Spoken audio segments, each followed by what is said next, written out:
Luke 15. Now the tax collectors and sinners were all gathering around to hear Jesus. But the Pharisees and the teachers of the law muttered, "This man welcomes sinners and eats with them." Then Jesus told them this parable. Suppose one of you has 100 sheep and loses one of them. Doesn't he leave the 99 in the open country and go after the lost sheep until he finds it? And when he finds it, he joyfully puts it on his shoulders and goes home.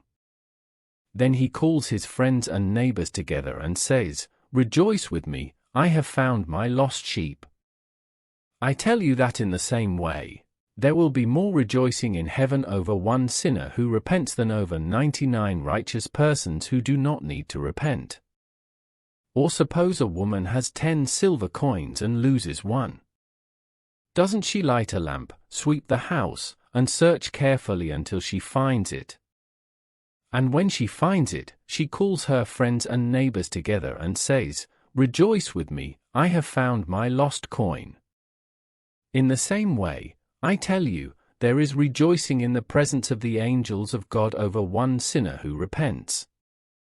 Jesus continued, there was a man who had 2 sons.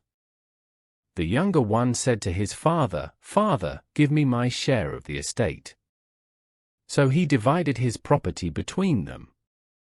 Not long after that, the younger son got together all he had, set off for a distant country, and there squandered his wealth in wild living. After he had spent everything, there was a severe famine in that whole country, and he began to be in need.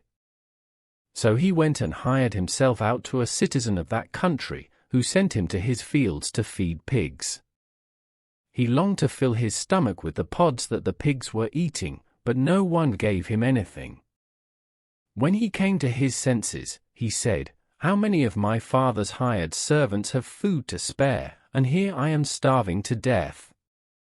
I will set out and go back to my father and say to him, 'Father, I have sinned against heaven and against you. I am no longer worthy to be called your son, make me like one of your hired servants.' So he got up and went to his father.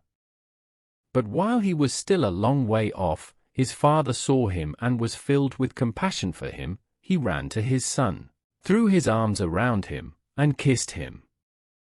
The son said to him, 'Father, I have sinned against heaven and against you. I am no longer worthy to be called your son.'